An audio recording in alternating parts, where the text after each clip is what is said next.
ಶ್ರೀ ಗುರುಭ್ಯೋ ನಮಃ. ವಸುದೇವಸುತಂ ದೇವಂ ಕಂಸಚಾಣೂರಮರ್ದನಂ ದೇವಕೀ ಪರಮಾನಂದಂ ಕೃಷ್ಣಂ ವಂದೇ ಜಗದ್ಗುರು. ಪರತ್ಪರ ಯೂಟ್ಯೂಬ್ ಚಾನಲ್ನ ಎಲ್ಲ ವೀಕ್ಷಕರಿಗೆ ಸ್ವಾಗತ.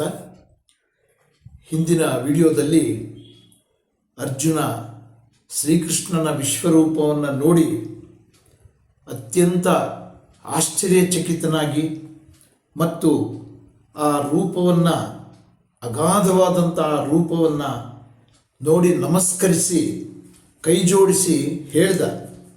ಏನಂತ? ನಿನ್ನ ದೇಹದಲ್ಲಿ ಅನೇಕ ಮುಖಗಳು, ಅನೇಕ ಹೊಟ್ಟೆಗಳು, ಅನೇಕ ಕಣ್ಣುಗಳು ಎಲ್ಲ ಕಾಣ್ತಾ ಇವೆ.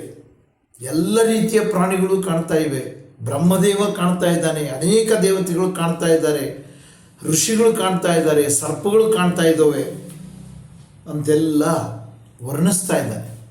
ವರ್ಣನಾತೀತವಾದಂಥ ರೂಪ, ಅದನ್ನು ವರ್ಣಿಸೋದಕ್ಕೂ ಕೂಡ ಅರ್ಜುನನಿಗೆ ಸಾಧ್ಯವಾಗ್ತಾ ಇಲ್ಲ. ಅಂತಹ ಅಗಾಧವಾದಂಥ ರೂಪವನ್ನು ನೋಡಿ ವರ್ಣಿಸೋದಕ್ಕೆ ಪ್ರಯತ್ನಿಸ್ತಾ ಇದ್ದಾನೆ ಅರ್ಜುನ.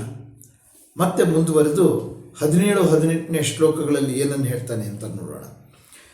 ಕಿರೀಟಿನಂ ಗದಿದಂ ಚಕ್ರಿಣಂಚ ತೇಜೋರಾಶಿಂ ಸರ್ವತೋ ದೀಪ್ತಿಮಂತಂ ಪಶ್ಯಾಮಿ ತ್ವಾಂ ದುರ್ನಿರೀಕ್ಷ್ಯಂ ಸಮಂತಾತ್ ದೀಪ್ತಾನಲಾರ್ಕದ್ಯುತಿಮಪ್ರಮೇಯಂ ಅಂತ ಹೇಳ್ತಾ ಇದ್ದಾನೆ.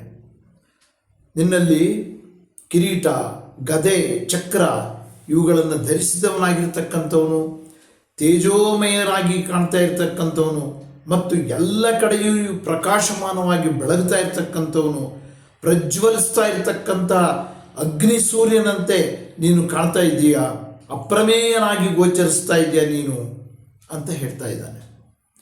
ಸೂರ್ಯನ 1000 ಸೂರ್ಯರು ಅಂತ ಹೇಳಿಬಿಟ್ರು ಪ್ರಾರಂಭದಲ್ಲೇನೆ. ಅಂತಹ ಸೂರ್ಯರ ತೇಜೋಮಯವಾದಂಥ ರೂಪವನ್ನು ಧರಿಸಿದಂಥ ಆ ಭಗವಂತ ಎಲ್ಲ ದೇವರುಗಳಂತೆ ಕಿರೀಟ, ಗದೆ, ಚಕ್ರ ಧರಿಸಿದ್ರೂ ಕೂಡ ಅಪಾರವಾದ ಕಾಂತಿಯಿಂದ ಎಲ್ಲ ಕಡೆಯೂ ಕೂಡ ಬೆಳಕನ್ನು ಚೆಲ್ತಾ ಇದೆ ಆ ಸ್ವರೂಪ. ಅದು ವರ್ಣಿಸೋದಕ್ಕೆ ಸಾಧ್ಯವಿಲ್ಲ. ಅಂಥ ಪ್ರಭೆ, ಅಂಥ ಅಗ್ನಿ ಸೂರ್ಯ ಪ್ರಕಾಶಿಸ್ತಾ ಇದ್ದಾನೆ ಅಂಥೇಳಿ ಹೇಳ್ತಾ ಇದ್ದಾನೆ ಅರ್ಜುನ. ಮತ್ತೆ ಮುಂದುವರೆದು ತ್ವಮಕ್ಷರಂ ಪರಮಂ ವೇದಿತವ್ಯಂ ತ್ವಮಸ್ಯ ವಿಶ್ವಸ್ಯ ಪರಂ ನಿಧಾನಂ ತ್ವಮವ್ಯಯಃ ಶಾಶ್ವತ ಧರ್ಮಗೋಪ್ತ ಸನಾತನಸ್ತ್ವಂ ಪುರುಷೋ ಮತೋ ಮೇ ಅಂತ ಹೇಳ್ದ. ಮತ್ತೆ ಅಂದರೆ ನೀನು ಅರಿಯೋದಕ್ಕೆ, ತಿಳ್ಕೊಳ್ಳೋದಕ್ಕೆ ಯೋಗ್ಯನಾದಂಥವನು, ಎಲ್ಲರಿಗೂ ತಿಳ್ಕೊಳ್ಳೋದಕ್ಕೆ ಯೋಗ್ಯನಾದಂಥವನು, ಅಕ್ಷರ ರೂಪ, ನೀನೇ ಈ ಜಗತ್ತಿನ ಶ್ರೇಷ್ಠ ಆಧಾರ, ನೀನು ನಾಶರಹಿತವಾಗಿರುವಂಥವನು, ಶಾಶ್ವತವಾದವನು, ಧರ್ಮರಕ್ಷಕನು, ಸನಾತನ ಪುರುಷನು ನೀನು ಅಂಥೇಳಿ ನನ್ನ ಅಭಿಮತ ಅಂತ ಹೇಳ್ತಾ ಇದ್ದಾನೆ ಅರ್ಜುನ. ನಿನ್ನ ಬಗ್ಗೆ ನನ್ನ ಅಭಿಪ್ರಾಯ ಈ ರೀತಿ ಇದೆಯಪ್ಪ ಮಹಾನುಭಾವ ಅಂಥೇಳಿ ವಿಶ್ವರೂಪದ ಮಹಾತ್ಮನಿಗೆ ಈ ರೀತಿಯಾಗಿ ವರ್ಣಿಸ್ತಾ ಇದ್ದಾನೆ. ಭಗವಂತನನ್ನು ಶಾಶ್ವತವಾದವನು ಅಂತ ಕರೀತಾರೆ. ಅಕ್ಷರ ಅಂತಂದರೆ ಈ ಹಿಂದೆ ಆಗಲೇ ಬಂದಿದೆ, ಅದು ಯಾವುದು ನಾಶವಾಗೋದಿಲ್ವೋ, ಕ್ಷರ ಅಂದರೆ ನಾಶವಾಗುವಂಥದ್ದು, ಯಾವುದು ನಾಶವಾಗೋದಿಲ್ವೋ ಅದು ಅಕ್ಷರ ಅಂತ. ಶಾಶ್ವತವಾದಂಥ, ನಾಶವಾಗದೇ ಇರತಕ್ಕಂಥ ಮತ್ತು ಶ್ರೇಷ್ಠವಾದಂಥ ಆಧಾರ ರೂಪಿಯಾದಂಥವನು ನೀನು ಅಂತ ಅರ್ಜುನ ಬಣ್ಣಿಸ್ತಾ ಇದ್ದಾನೆ. ಧರ್ಮ ರಕ್ಷಣೆಯನ್ನು ಮಾಡ್ತಕ್ಕಂಥವನು ನೀನು ಭಗವಂತ ಅಂತ ಹೇಳ್ತಾ ಇದ್ದಾನೆ.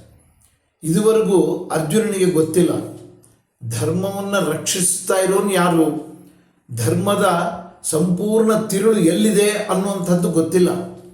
ಈಗ ಆ ವಿಶ್ವರೂಪವನ್ನು ನೋಡಿದ ಮೇಲೆ ಇಡೀ ಧರ್ಮದ ತಿರುಳೇ ನೀನು, ಧರ್ಮವನ್ನೆಲ್ಲ ತಿಳಿಸ್ತಾ ಇರ್ತಕ್ಕಂಥವನೇ ನೀನು, ಆ ಧರ್ಮವನ್ನು ರಕ್ಷಣೆ ಮಾಡ್ತಾ ಇರ್ತಕ್ಕಂಥವನು ನೀನು, ಸನಾತನ ಪುರುಷ ನೀನು ಅಂಥೇಳಿ ಶ್ರೀಕೃಷ್ಣನನ್ನು ವರ್ಣಿಸ್ತಾ ಇದ್ದಾನೆ ಅರ್ಜುನ. ತನಗೆಷ್ಟು ಸಾಧ್ಯವಾದರೆ ಅಷ್ಟು ಅಂಥ ಮಾತುಗಳಿಂದ ಬಣ್ಣಿಸ್ತಾ ಇದ್ದಾನೆ.